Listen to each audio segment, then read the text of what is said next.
Hey trainers, we are headed into Kanto week in Pokemon Go, and in sort of celebration of that, I have got together with another member of our little Facebook community. Tyler is with me, aka ToCool101, and we're going to be talking through our rankings of the Kanto Pokemon, coming up with who we think the best Kanto Pokemon are, who we think are the bottom of the barrel there. And this, I think, is going to be kind of difficult. So we decided to do sort of an audiovisual podcast here where we have the opportunity to talk through it in a little more depth than I'm able to address in some of my other videos. So Tyler, I appreciate you being here. Would you like to tell us a little bit about how you came up with the idea for this first kind of podcast episode?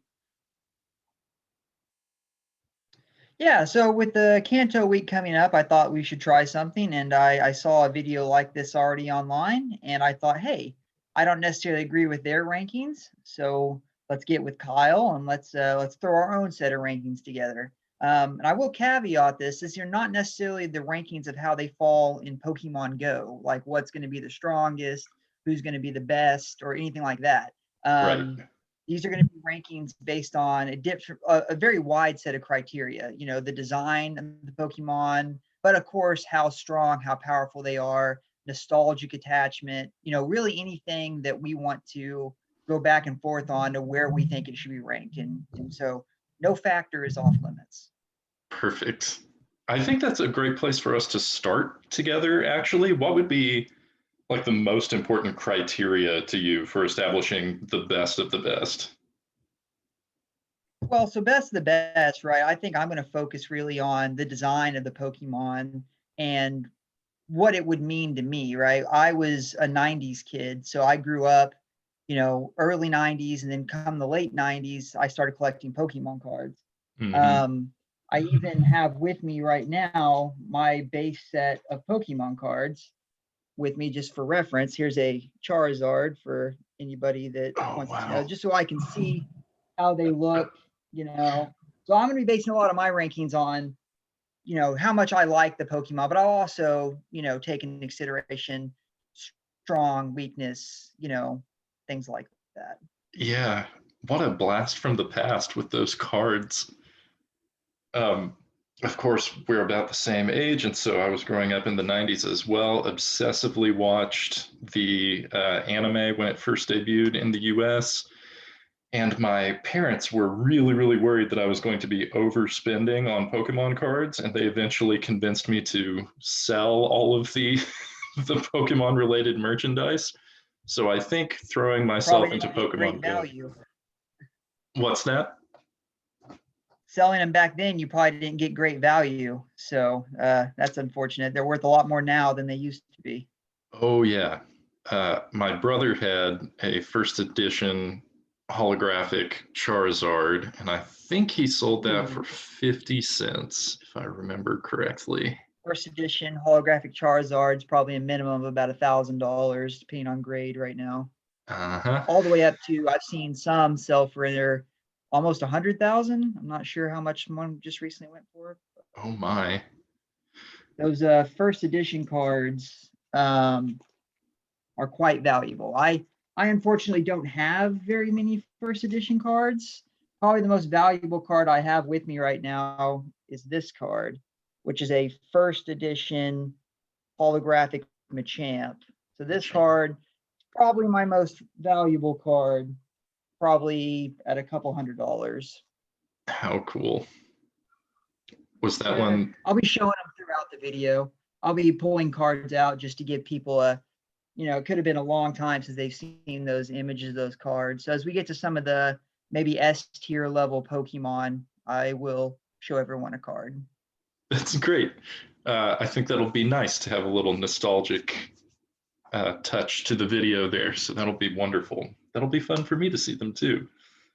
And you mentioned S tier.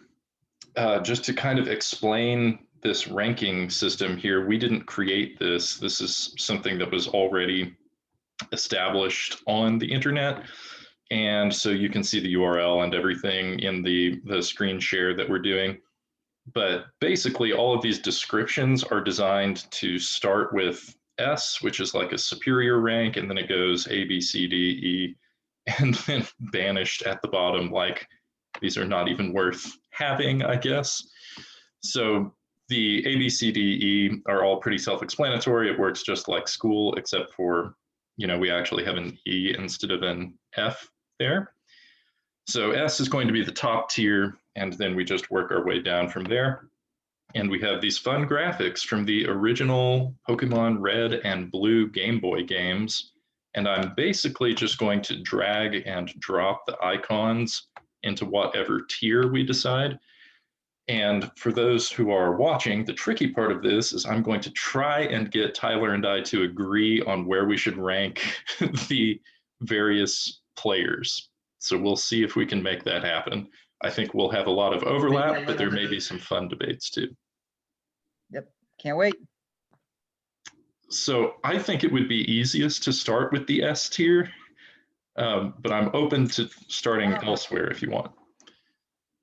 I would suggest we go in order, like 1 through 151. That way we don't have to go back and miss anyone. So I would suggest just start with Bulbasaur.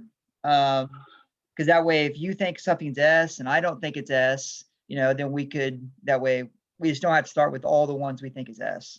Yeah, fair enough. And we can watch them grow as we go. That's how I would suggest.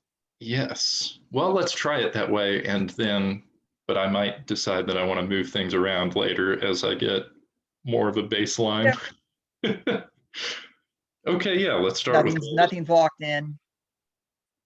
Okay, great. Okay. Yeah. Bulbasaur. Number 1. So Bulbasaur was my least favorite of the starters. I know a lot of people are attached because they think Bulbasaur is, cute and everything, but I like it pretty well, but not way up there. I will also agree. Bulbasaur is my least favorite of the starters. I will say, being one of the starters, there's very nostalgic. I can't see putting him any less than C tier, but I will say that he is the least of the starters, in my opinion. Yeah. All the starters are at least C or better, or B or better. So. Oh, I agree. I think all the starters will probably be at least a B or better. They're so well known and so, iconic and adorable. I'm fine with B. I'd say put Bulbasaur at B. Yeah. 1 down. 1 down. Now the middle evolutions are probably my least favorite in all of these starter sets. So I feel less well about Ivysaur. My liking for the first Ivysaur, Bulbasaur, Venusaur is they are still my least favorite across the all 3. Ivysaur I like less than Bulbasaur. So I would have no problem putting Ivysaur as a C tier Pokemon. I'm with you. Venusaur is the final evolution of a starter set, which I feel like makes it pretty iconic. So I'm feeling maybe like an A or a B there. Maybe a B because I would definitely put Charizard and Blastoise higher. I would agree. I was thinking B right off the bat. He's still iconic, but he is the least favorite in my opinion. Yeah. I never played with him in red version. So, yeah. Yep. Yeah, still iconic, but maybe not quite as neat as some of the others. The design just wasn't as nice for me as what they did on some of the other starters. I don't know. The Bulbasaur group was think about the design when you think about the design, especially as a kid, one of the starters turns into a flaming dragon, and the other one has what appear to be guns coming out of his shell. I mean, out of the 3, and the last one is a big frog with a flower on his back. Not all that exciting. Right. So. And certainly not in a combat-oriented game where you're hoping for the most intimidating players. And I think that's where it falls short, in my opinion. Yeah. Well, I like Charmander pretty well. I think it's really well known and well liked. I really thought the design was fun. Um, so Charmander would probably be an A rank for me. I would say Charmander is no less than an A. The flaming tail, spot on in my opinion. Oh yeah. Works for me. Well, let's set it A for now, and we can always move it around higher if we decide to later. Charmeleon's also pretty cool, pretty great design. I love that they added the horn. It looks like it should be an evolution of Charmander. Sometimes the evolutions don't even look like they belong in the same kind of species, so I liked the continuity there. It's pretty cool. That's definitely an A or B again for me here. So for Charmeleon, I will say he is my second favorite Pokemon there is. I kind of consider him, he's more of the teenager, and at the time, what I was wanting to be. And the image on the card itself is, in my opinion, great. Going from orange to red, giving him that bad boy look. He is my second favorite. We'll get to my favorite Pokemon later, but for me, Charmeleon would be an A at the very least. Honestly, whenever I was a kid, I traded a holographic rare card for a Charmeleon on the bus on the way to school. Looking back, I got ripped off, but Charmeleon was the card I wanted. So Yeah, there's something to be said for that. Well, shall we so try? yeah, I would put him no later than an A. Shall we try A for now, and then we can move it up if we would like later? Yeah. Works for me. I like how they are removing those icons as we go instead of keeping the like carbon copy background. So that helps with rotating through these. Let us know. It'll let us know when we're done. Mm-hmm. Charizard is one of the most well-known and most beloved Pokemon of all time. So for me, that's probably an S tier. I think we have reached our first S tier Pokemon. He's the second most popular Pokemon in all of Pokemon, behind the mascot. Uh-huh. But there's just something about a flaming lizard, technically not a dragon. I don't know why, but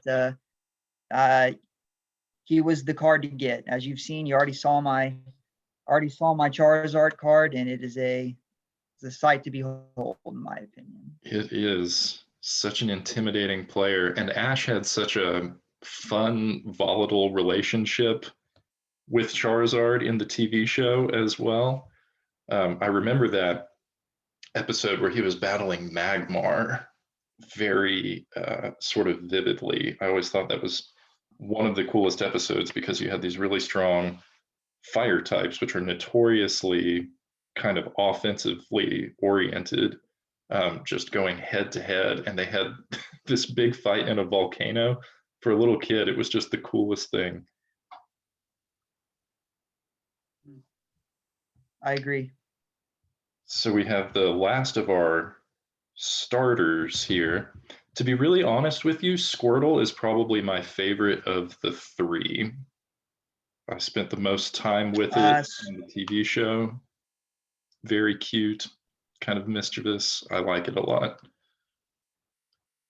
Squirtle was who I always picked in the Game Boy games. It helped you beat Brock and let you at least fight to a stalemate in Misty.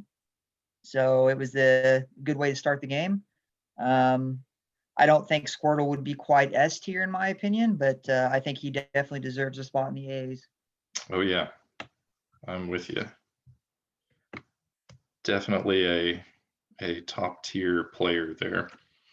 Wartortle, I was never all that excited about. It was just kind of the stage you had to go through before you got to Blastoise. You didn't have quite as much exposure to Wartortle in the TV show as you did to Charmeleon, and the design just wasn't, to me, it just wasn't as fun as the Charmeleon design. So for me, this is probably a C tier. I'll agree with that. I have nothing wanting me to become or wanting me to be attached to War Turtle. He seems kind of like a punk, if you ask me. So,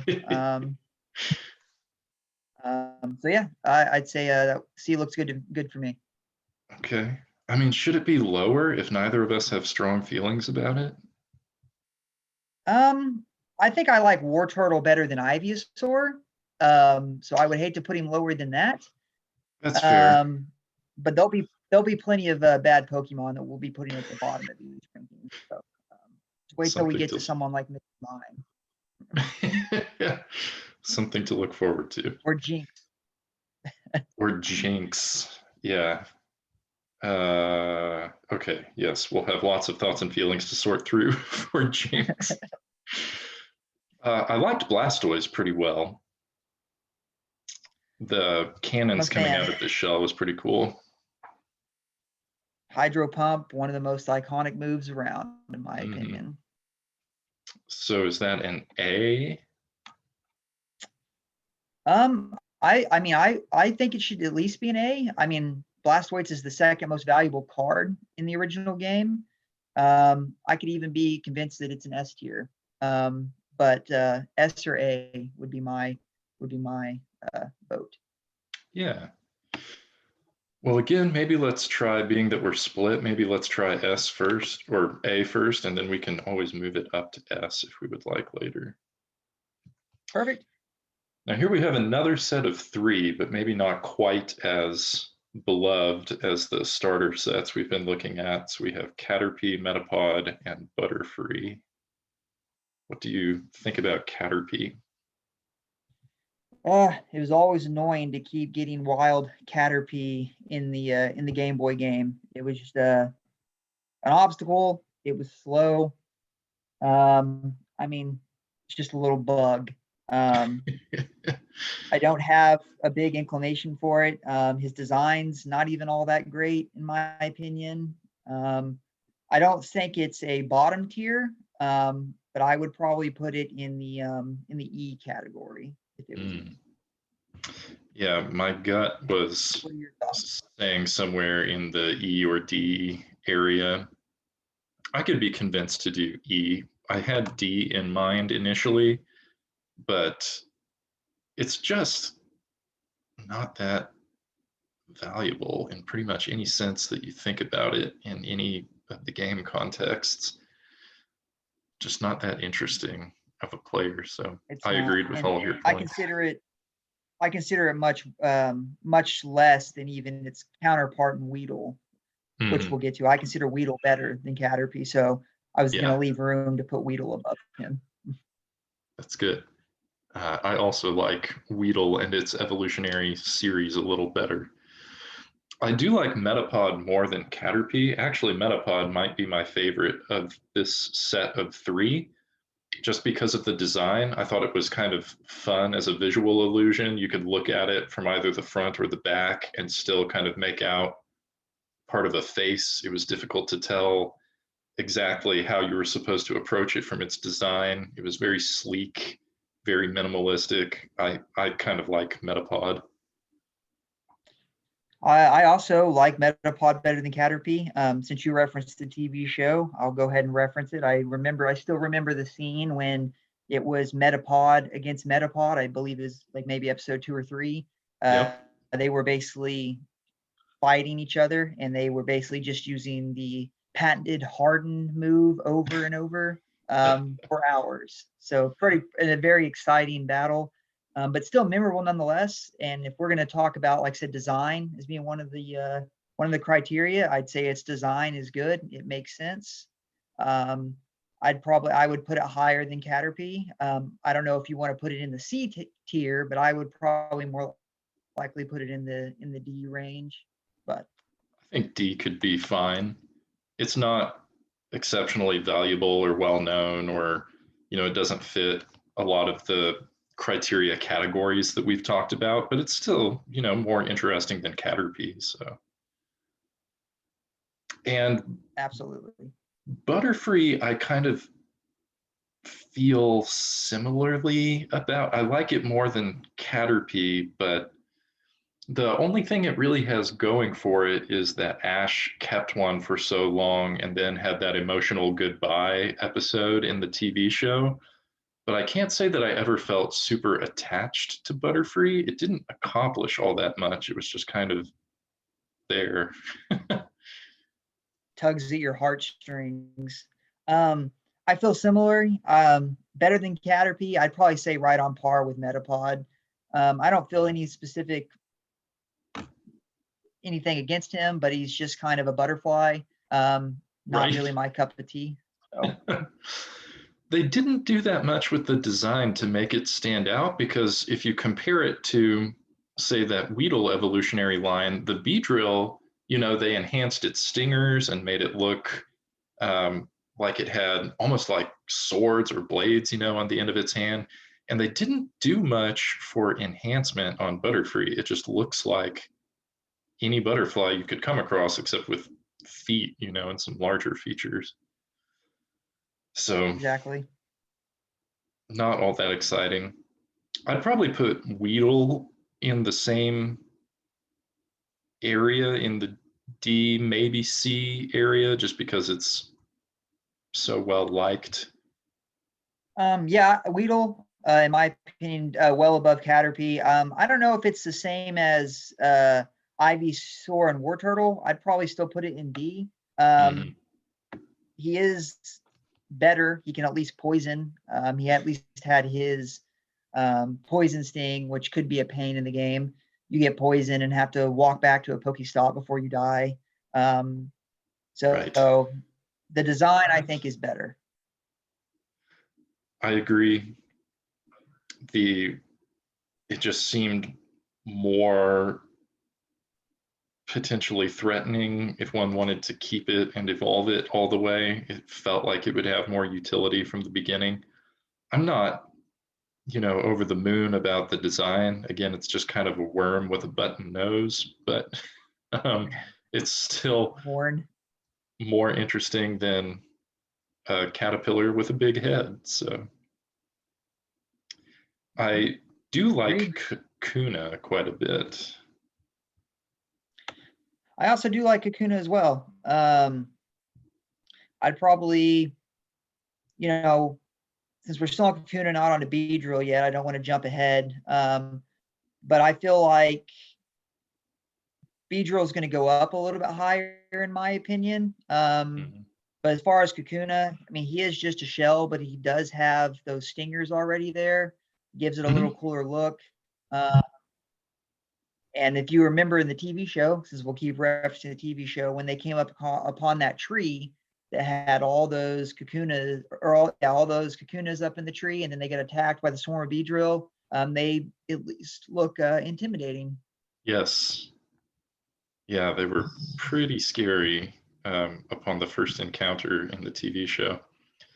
I feel kind of split between, my impulse is to put it in the C rank. I think Beedrill is going to go a little higher for me, but I could be convinced to. I'm fine with it for being C. I just think the design is really neat. Like you said, they had the stingers on it already. It looked intimidating, even though it was just a shell. The work with the eyes I thought was really cool. It looked like it was wearing a helmet or something. It really reminded me of Firefly from Batman and the helmet that Firefly would wear.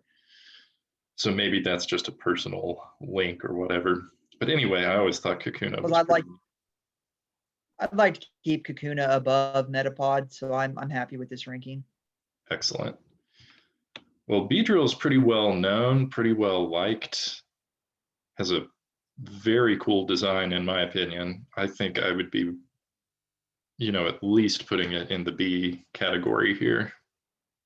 No pun. Initially, I was thinking B. I mean, maybe that's it's fate. The B goes in the B category. That's probably where I would put it. It's got stingers. It's intimidating. It's had a big part in the show at the very beginning. All in all, it's a great design and a good Pokemon, in my opinion. I agree with you. I also really like it in Pokemon Go. So usually the things we're talking about on this channel and on the Facebook page where I post these videos is about Pokemon Go gameplay. And Beedrill is pretty valuable in the Great League right now, particularly because it has access to so many different types of moves. And having that poison jab fast attack really, really does a lot of damage to Azumarill, which is, king of the Great League and has been for some time. So Beedrill is really, really helpful in Pokemon Go as well. And now we come there's to not a lot of good bug Pokemon. So when there's not a lot of other good bug Pokemon, he's a top tier bug Pokemon minus, Scyther and Pinsir and things like that. But in Pokemon Go, I would even take it over those two because Pinsir mostly has access to bug type moves without a lot of diversity. It can get some fighting type moves, but not the really efficient ones. But Beedrill, it can do poison, it can do bug, which is going to be super effective against psychic types like Hypno, and it can learn Drill Run if you have an elite TM, which is going to do tons of damage to Galarian Stunfisk, which is, of course, ranked even higher than Azumarill. Yeah. So it breaks up that key meta, which makes, I think, Beedrill probably the best bug type Pokemon just because of its diversity of moves. And it can Mega Evolve. So there's another plus. And it can Mega Evolve. Yes. Okay. I think I like that ranking. Yeah. Now we have our little flock of pigeons. Where's Pidgey gonna go for you? Honestly, I'd probably put Pidgey down in the E category with Weedle. It was another one of those Pokemon that it was just like another one of these I have to fight. Probably either it's one of the first two Pokemon that you encounter after you get your starter. Let's be real, it's a little bird and doesn't amount to a whole lot. So right. And again, they didn't do much to enhance its design to make it look like it was anything more threatening than just a little bird. So yeah, not that exciting. I'm with you on it being in the terrible category at the bottom.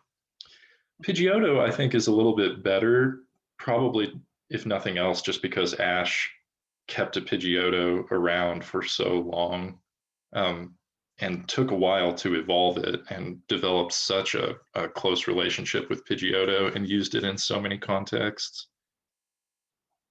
Yeah, and the design itself looks a lot better. It actually, has some substance to it. It's got feathers. It's got starting to develop a nice little mohawk. For me, I would probably put Pidgeotto maybe in the C category. I think it's better than Butterfree and Weedle and Metapod. That's where I would be probably like it. I think it was a big step up from Pidgey to Pidgeotto. And honestly, size-wise, Pidgeotto is actually a much bigger bird than Pidgey. It grew 3 or 4 times in size. So right. Yeah, I'm definitely with you. It's a significant step up. It's not just one of the top most interesting Pokemon I've ever seen, but it's also, it's pretty sleek. It's a lot more interesting to watch and to play with than some of those others in the lower tiers. So I'm definitely with you. Now, what about Pidgeot? Pidgeot. So I will say my thing about Pidgeot is when you get to the time to when you can evolve your Pidgeotto into Pidgeot, by that time you came on to bigger birds, legendary birds, or your Charizard. So I never really used a Pidgeot all that much. It kind of gives me a sense of like an eagle. It's not going to be low by any means, but I don't think as far as third stages go, it doesn't really reach out and grab me. It loses its utility the farther you get in the game because it's outclassed by so many better Pokemon. I'd probably put it in the same tier as Pidgeotto. I don't think there's much of an evolve. I don't think there's much more game between Pidgeotto and Pidgeot. That's kind of my sense. How do you feel? I was feeling exactly the same, that my impulse was to put it in the same area as Pidgeotto. There aren't that many differences in the design. It's just the feathers are a little longer and maybe it's a little bit bigger, but I think you're absolutely right about the point of being outclassed by other potential flying types. So in terms of practicality and gameplay, it just doesn't stand to the same standard as some of the other available flying types. And it doesn't have the same kind of nostalgic aspect as Pidgeotto if you're thinking about the TV show as well. So yeah, still Exactly. neat, interesting, but not better than Pidgeotto necessarily. Agree. And then we have Rattata. Oh, well, Rattata. For me, it's going to be probably the E tier again, for the same reason as Pidgey.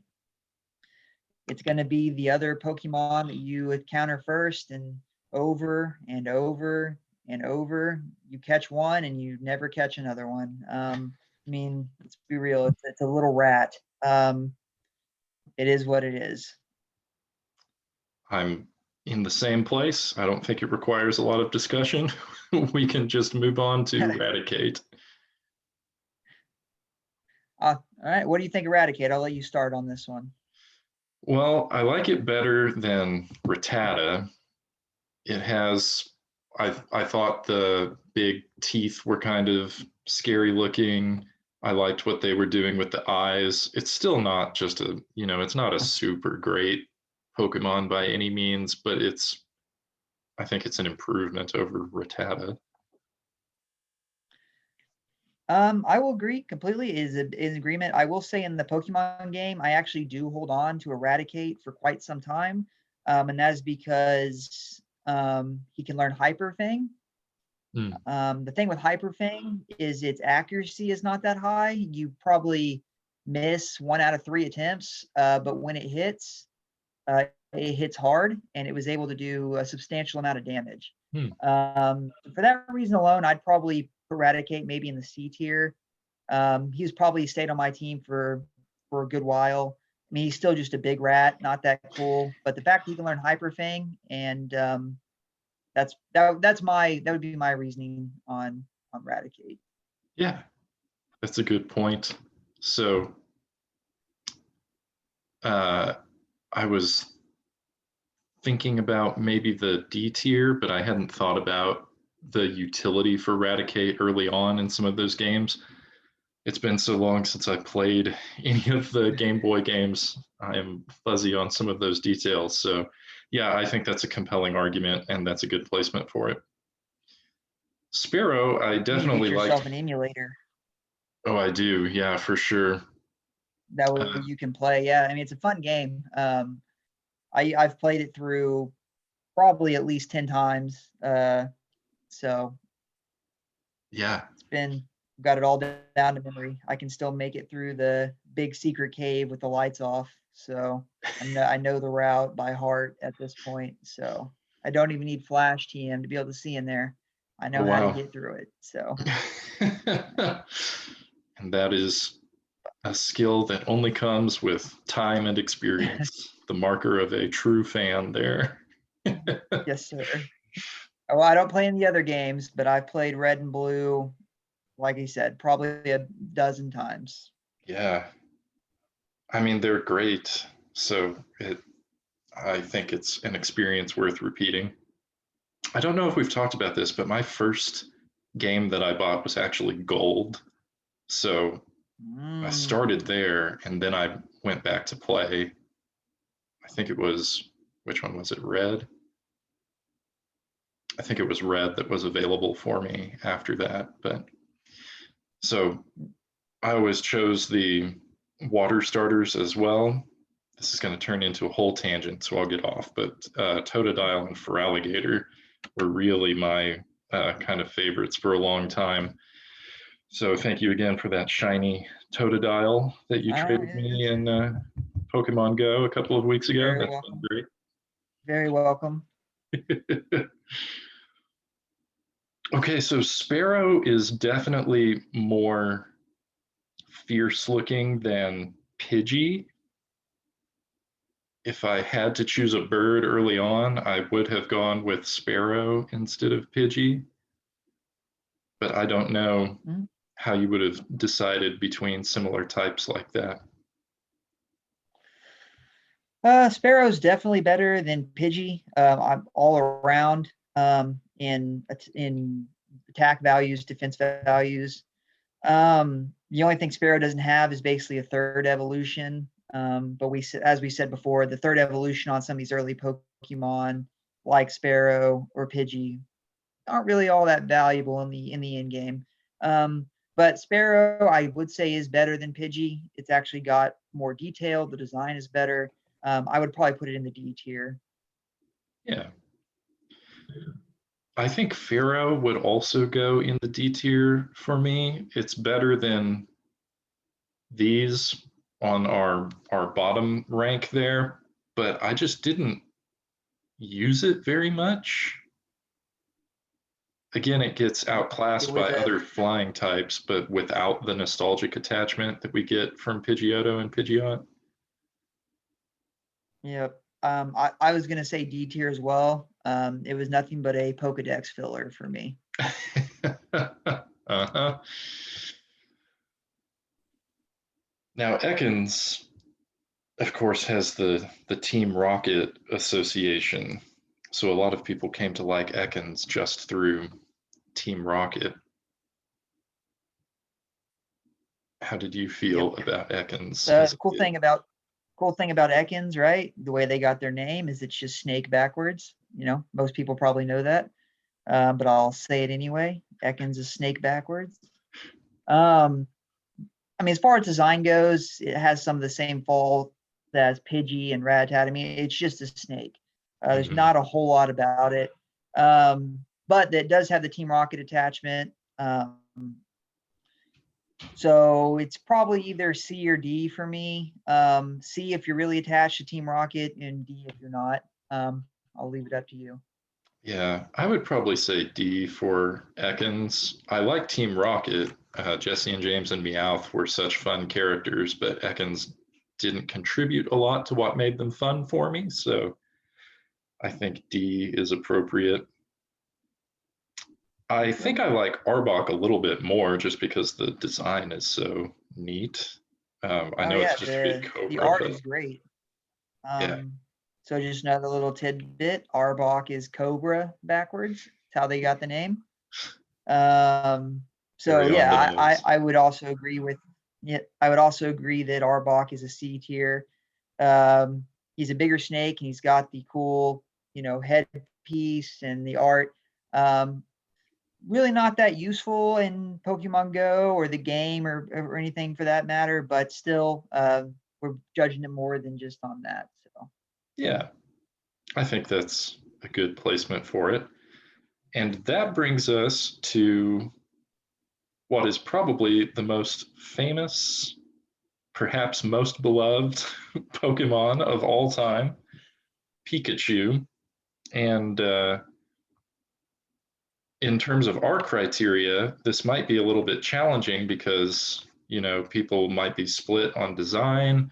In terms of fame, it's definitely going to be way up there. In terms of utility, maybe it's not so high up there.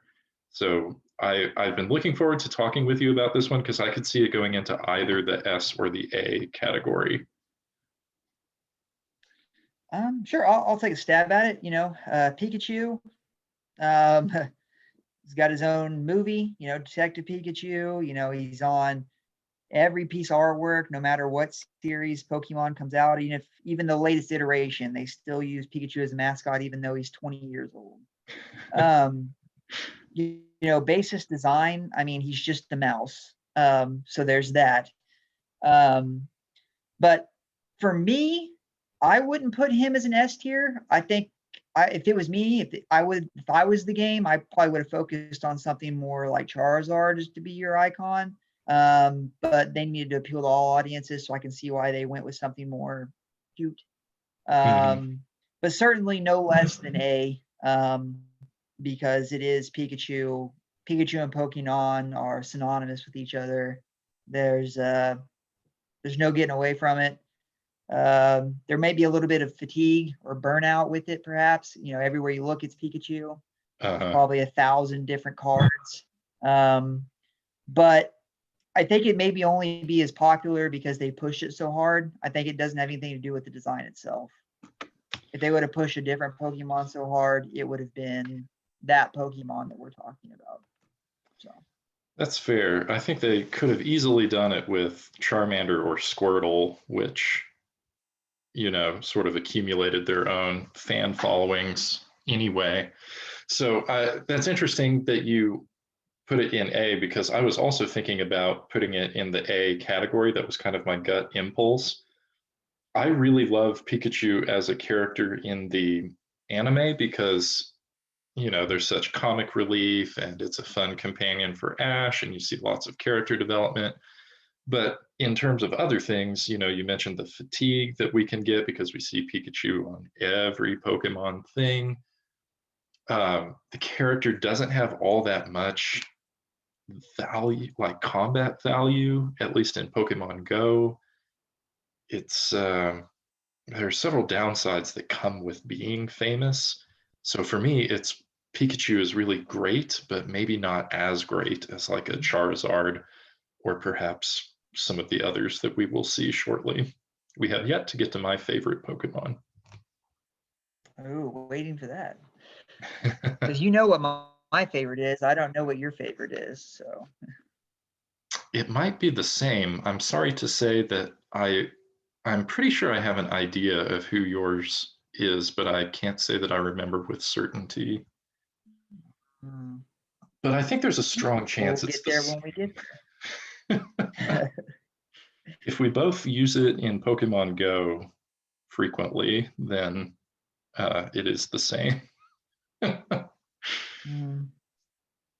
So Raichu's pretty cool. Surge's Raichu was a big deal when the TV show first came out. I wouldn't say that Raichu has the same fame as Pikachu. I wouldn't say that it's as well liked as Pikachu.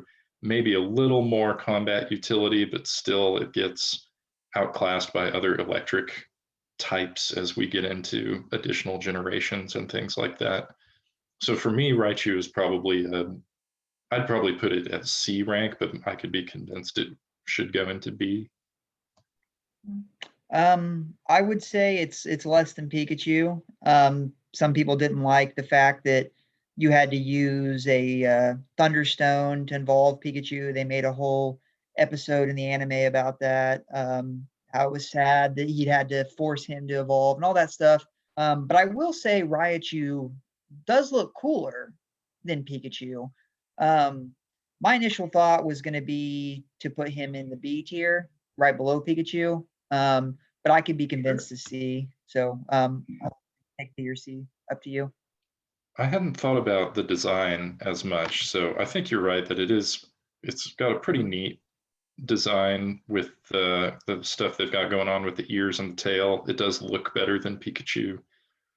So I I think like the B is gold. good. Mm-hmm, mm-hmm. The gold coloring, I think, gives it a little bit more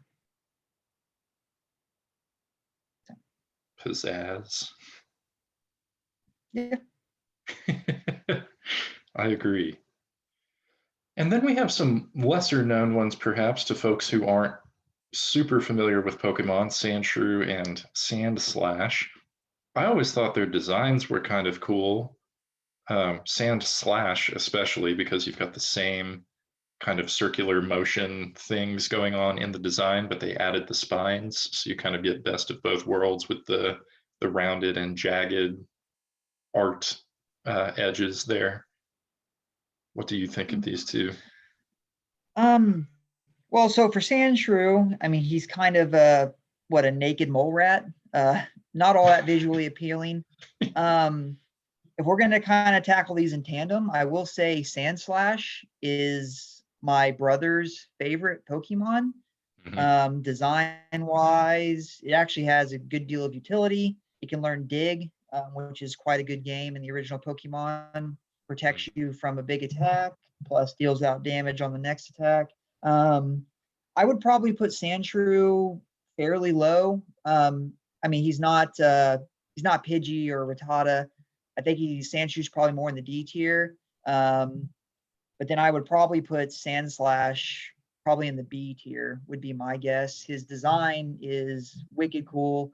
And especially if you take his other view or his other Galarian, where he's an ice Pokemon.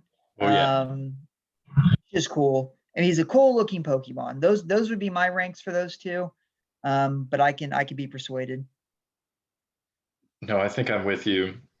D is what stood out for Sandshrew for me, and Sandslash, I was kind of between the B and the C category, but I also had kind of forgotten about the thing that you brought up with its ground typing and being able to learn things like dig. It could get advantage over, those popular fire starters. It could get advantage over um, the electric types that, of course, were very popular with Pikachu and Raichu, plus do neutral damage to many other types, like bug types, which were going to be very abundant and such. So its attack power was something that I had overlooked.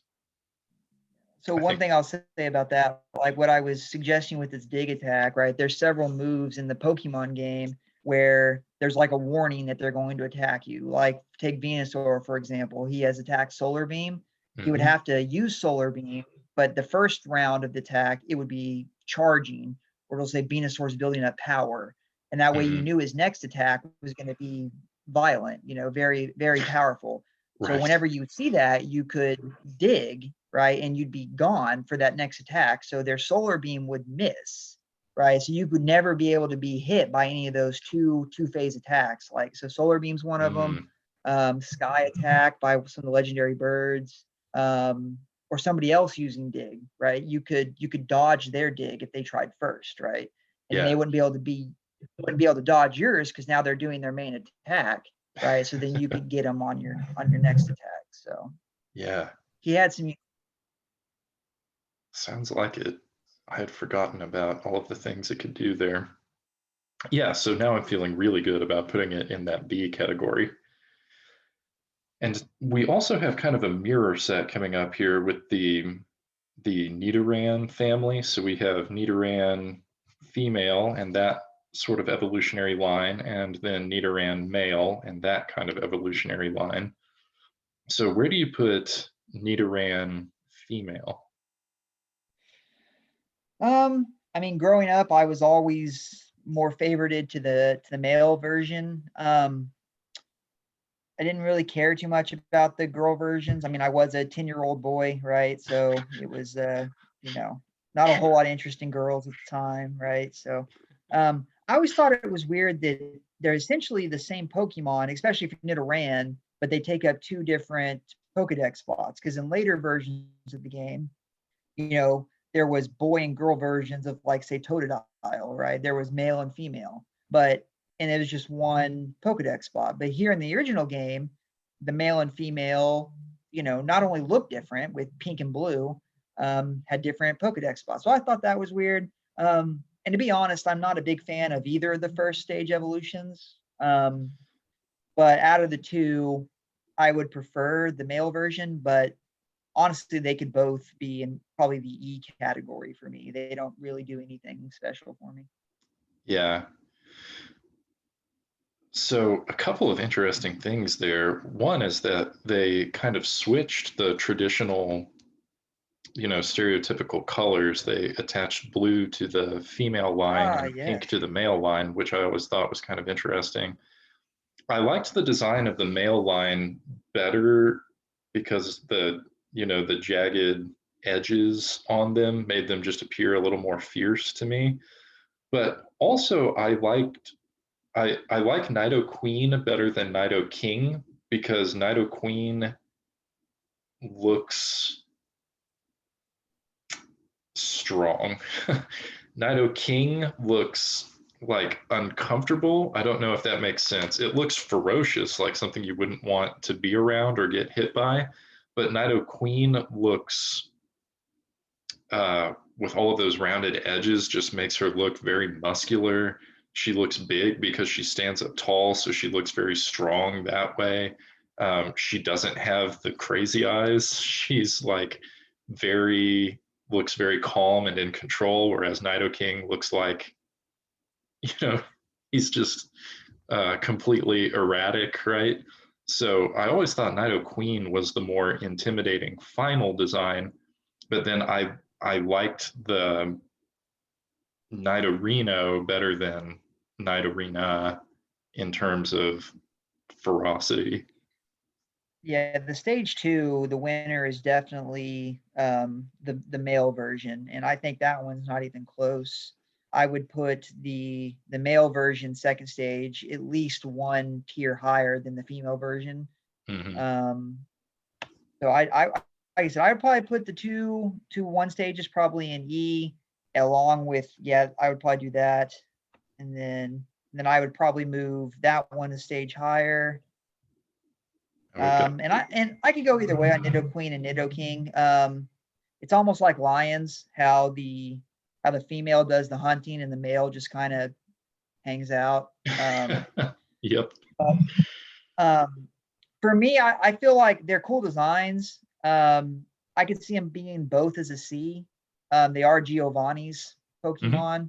Um, I wouldn't put either one of them in the B, but I don't think Nidoking deserves to be very much lower. I do agree that Nidoqueen looks just as intimidating, and is probably just as strong. But I mean, I'm happy with where they are right now. If you are. Yeah. Yeah, I like this. If I had to choose between Nidoqueen and Nidoking, I would choose Nidoqueen, but I don't know that I like Nidoqueen to the same degree that I like, say, Sandslash or Beedrill. All right, agreed. And now we've got our first fairy types. Not very many fairies in Gen 1. No, just the Jigglypuff family for competition there. Yeah. I will say, not a big fan of either one of the fairy type families. Again, when I played the game, 10-year-old boy, and they were most commonly, um, thought of to be girls' Pokemon. So um, Sure. I did like Clefairy and Clefable a little more than Jigglypuff and Wigglytuff. I I ended up liking Jigglypuff more as an adult because I saw that she was comic relief, and that made her a little more fun when I watched her in the TV show. But as far as kind of character design, it just wasn't something that I thought was all that exciting. It didn't have a lot of utility in the games. I think Clefable had some utility. Some of those moves like Meteor Mash can be pretty devastating. So Clefable is probably my favorite of the fairies. I'll agree to that. It's probably the strongest. I never really used it because there's no dark Pokemon in the original game, right? So I'm not 100% sure what all fairies super effective against other than dark. But there was no dark to fight with, so I never really had any use for any of the fairies. But out of the four, since we're focusing on Clefairy and Clefable, I'd say Clefable to me is probably maybe in the C tier, where I'd probably put Clefairy in the E or D, but that would be where I would say. Yeah. Um, well, let's try putting Clefairy in the D. I think I like it a little more than some of those Yep. others we mentioned. And we were already talking about the other fairies, so we may as Yeah, well we can place do them. Jigglypuff and Wigglytuff real quick. Jigglypuff, I think, is higher than Wigglytuff because of the TV show. Yeah. I'd probably put him in C. And Wigglytuff, I mean, I don't see the value there. The design is kind of weird. Doesn't even have the big singing thing. I would put it. Yeah, I'd be happy putting it down in E. I Yeah. have no care for Wigglytuff. Yeah, I'm with you. Putting it down there, I feel, is a good placement because it doesn't offer as much utility that I remember as something like a Clefable. I didn't think the design was just some kind of imminent improvement on Jigglypuff. At least Jigglypuff was kind of cutesy and funny, and Wigglytuff just didn't give me that same impression. So I mean, one way you know that it's bad is so when you were buying Pokemon packs as a kid, Wigglytuff is actually a rare, right? I just checked my cards to make sure, and it is. So that means you could open a pack, and the rare you could get would be Wigglytuff. You know, how disappointing is that? You could have got Charizard or AlaKAHamm, Poliwrath, Gengar, you know, something really cool, but then you get Wigglytuff, and you're like, oh, what a bad pack. You didn't even think you got your $2 worth. So right. Yeah, no kidding. Well, you started mentioning several that I think are going to be ranked pretty highly. I'm really excited to get to some of these others because I feel like we've mostly been ranking the lower tier things for some time here. I don't know if who's going to be the next S? Nobody knows. nobody knows. It's kind of interesting to look ahead and think about who might be the next S. I have an idea, but well, we still have quite a few of these to get through. I Yeah, don't I've know got if we nothing but should. time. Right. Well, that's good for me. I have another meeting coming up in a few minutes here, so maybe we should split this into 2 videos. Maybe we keep doing this for another 10 or 15 minutes and then do a part Okay. 2. We can pick up the pace a little bit. And then we could split it. And whenever you've got to go, we can do part 1, part 2. Yeah, that could be great. Okay. I think that'll make it a little more palatable for folks who are watching after we get done with the recording too, because then they can break it up into segments, and I think that'll work well. Okay, so we have Vulpix coming up here, another fire type, and of course those are very popular, and Vulpix is, I think, pretty well loved for being one of the most adorable, perhaps, of the Pokemon. Yeah, I agree. If we're going to do this maybe in a set with Vulpix and Ninetales, I absolutely love the design of Ninetales. I would probably put Ninetales in the A category. Oh, wow. It's one of the cooler, most majestic, in my opinion, looking Pokemon. It's a Firefox. It may not be as good as, say, Blastoise, but it's would be on par with Charmeleon. And I just really like the design. I could see it going in B as well. But A or B would be what I put for Ninetales. And Vulpix, I'd probably put Vulpix in C. It's cute, it's lovable, but really what you want is that Ninetale. And Sure. the card is great. It's one of the cooler looking cards in the original game set. That's true. I always liked the art on that card. What are your thoughts on Ninetales? Yeah, I think it looks really great. The There's a Ninetales card, so I really like the way can't get without a glare, but just really it was always a I don't know, it's a really cool looking card.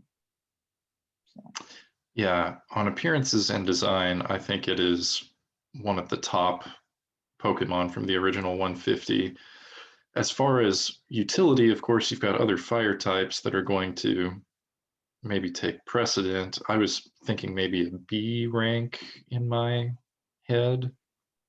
I'm okay with a B. It just for me, it's elegant. It goes higher than the Nidoqueens, the Nidokings, etc. So. Oh yeah, elegant's a good word for it. It does. It has kind of a regal, majestic type of appearance there.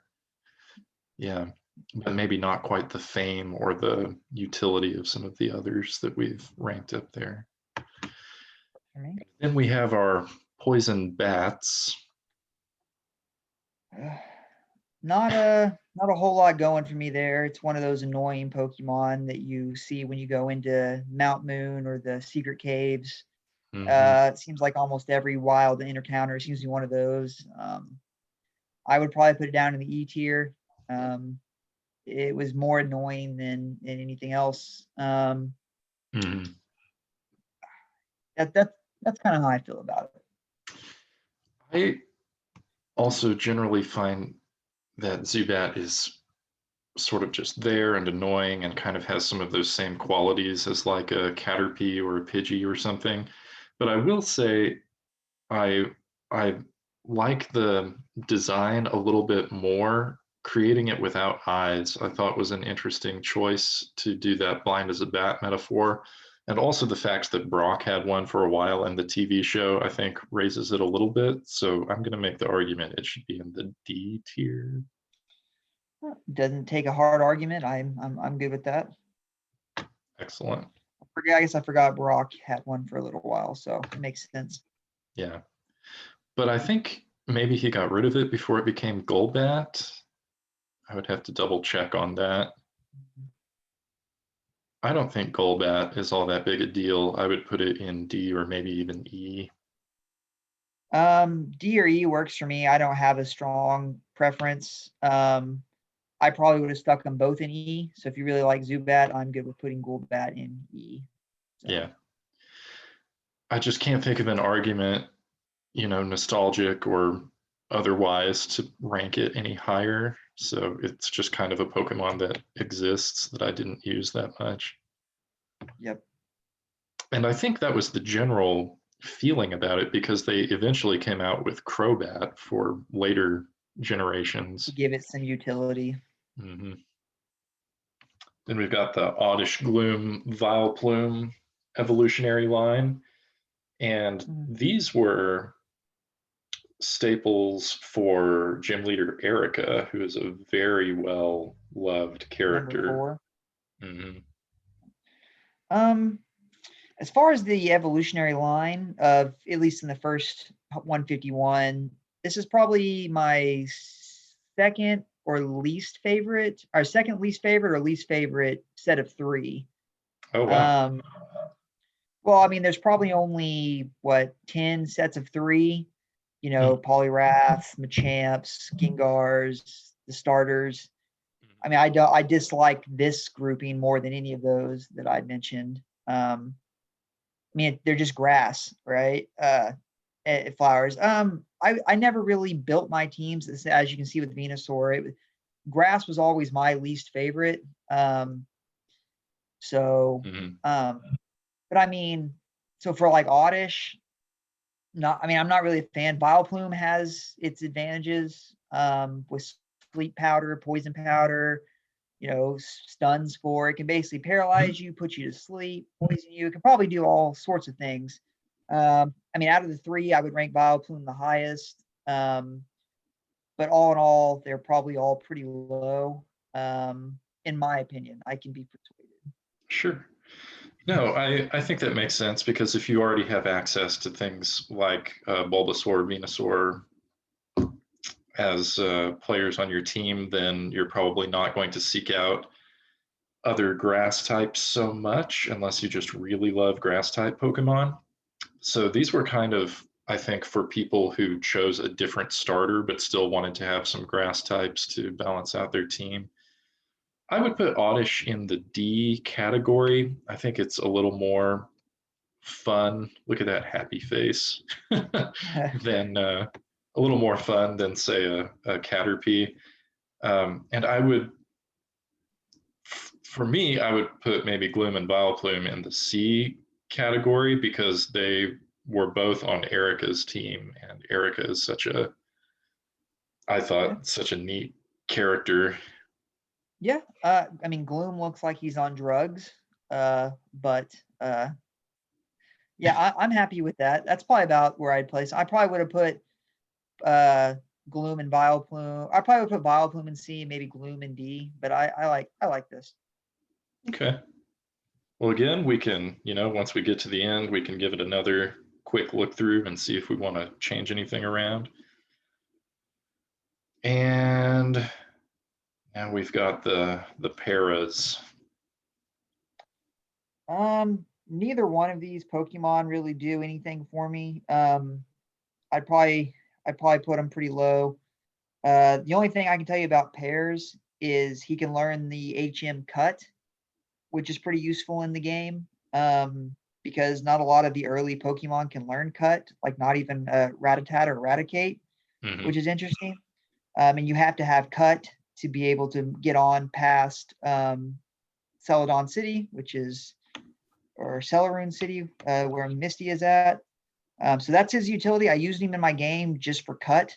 But as far as their design and everything, they don't jump out to me in the slightest.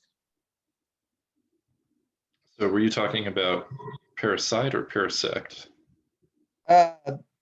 Well, his name is just Paris. It's like Pares. Oh, yes, yes. And then, yeah, the other one's Parasect. I never evolved my Paris because, like I said, the only thing I used him for is Cut. I didn't use them. They have no value to me. I'd probably put them both in either D or E. So depends on what your feelings are. Yeah. I was thinking E. I really wanted to like Parasect because I thought the mushroom as a shell design was kind of a nifty idea, but they never did anything interesting with it in the show. It never had all that much value in the various games. Still doesn't have value in the games. Yeah, I mean, it kind of looks like a crab, and Kingler outclasses him in both looks and ability. Oh, So. yeah. Yeah, no question. We have more bugs coming up. I will be excited when we get through all of these bug types. So we have Venonat to give us a kind of poison bug style there. Venonat for me is probably another E tier. He's a annoyance at best. Really not that cool. Mm-hmm. Yeah, I agree. I had so many Venonat cards as a kid because they came in like every pack, and I just kept getting progressively more disappointed each time I opened a pack and got another one. What about Yeah, Venomoth? I mean, one of the worst things with Venomoth is the same thing with Wigglytuff. The card is actually a rare in the base set game. Now, it is better than the Wigglytuff, in my opinion, but still, you were disappointed when you pulled your rare and it was a Venomoth. I'd probably put it in D, but it's still just a moth. Not any less cool or more cool than Butterfree. So Yeah. My impulse said D as well. I like the design because it's a little more jagged than say Butterfree, so we get a little more diversity there. The fact that it can use poison moves, I think, made it a little more valuable than Butterfree. But again, honestly, if I were running bug types on a team, I would go for Beedrill, which can use both types of moves. So easily yeah, I think outclassed by Beedrill. Mm-hmm. I think it can learn psychic, some psychic attacks, but even then, it doesn't really give you much of an advantage. Right. Yeah, because Bug is super effective against Psychic anyway, so the only way you get any advantage is maybe against fighting types, but they're more or less going to crush Bugs most of the time anyway. With their weak defense stats, yeah. Mm-hmm. So what time do you need to leave? This could be a good kind of pausing point for us, I think. We've gone through a fair We're number through of 50 players. so far. You say we've done 50? Yep. So we're Okay, about a third of the way through. maybe we'll this will do be 3 part parts. one, then. part two, part three. Yes. Well, and they will keep getting more exciting because I think we're actually getting to Pokemon that I imagine both of us will want to rank more highly. Yes. We're getting to some of the S tier potential Pokemon. So Yes, yes. Good. So that will be encouragement for other folks to tune back in and listen to the other parts to see how we rank some of these other fan favorites toward the bottom. Well, thanks for doing this with me, Tyler, and for suggesting the idea for the audio video podcast. This has been really fun for me. yeah. And again, Tyler is gamer code ToCool101 for those of you on the page who might participate in the raid weekends. That's the gamer tag that's going to come up for him. And I appreciate you playing in those raids with us. I appreciate you coming on and being a part of the video. Hopefully I will have this edited and ready to go soon, and I will reach out with the time for doing part 2. Just let me know. Take it easy, guys. Sounds great. See you later. We'll talk to you next time, trainers.